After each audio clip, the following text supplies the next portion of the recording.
गिरनार पर्वत हा एक चिरनिद्रेत झोपलेल्या साधूंसारखा भासेल आणि जे महाराजांचे गुरुशिखर आहे ते या झोपलेल्या साधू पुरुषाच्या कपाळावर मधोमध आहे, म्हणजेच आज्ञाचक्रावर आहे. थोडक्यात गिरनारची पहिली पायरी जिथून सुरू होते ते मूलाधार आणि गुरुशिखर चढून मंदिरात प्रवेश झाला की आज्ञाचक्रापर्यंत असा प्रवास होतो. पहिल्या काही पायऱ्यांपर्यंत बहुतेक लोकांना त्रास होतो, कारण आपले कर्मबंध, इच्छा, आकांक्षा, अतृप्त वासना मनुष्याला सारखे खाली खेचत असतात, कारण त्या मूलाधार चक्राशी संलग्न असतात. मग मनोधैर्य वाढवण्याचा एकच उपाय की दत्त महाराजांना पहिल्या पायरीवरच पूर्ण शरण जाणे. अभिमान आणि अहंकार झाला तर महाराज सराईत गिर्यारोहकांना सुद्धा 500 पायऱ्या चढू देत नाहीत. गुरु शिखरावर गेलो की एकदम विचार शून्य आणि नमन अवस्था अनुभवता येते. महाराजांना काही मागायचे लक्षातच राहत नाही. फक्त डोळे भरून दर्शन घेण्यातच धन्यता वाटते. फक्त महाराजांच्या चरण पादुका आणि हसरी मूर्ती दिसत राहते. कोमल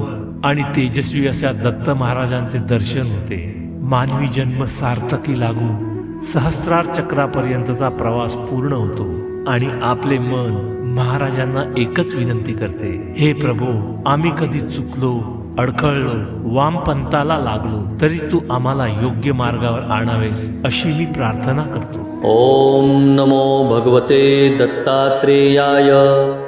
स्मरणमात्र संतुष्टाय, महाभयनिवारणाय, महाज्ञानप्रदाय, चिदानंदात्मने, बालोन्मत्तपिशाचवेशाय, महायोगिने अवधूताय, अनसूयानन्दनवर्धनाय, अत्रिपुत्राय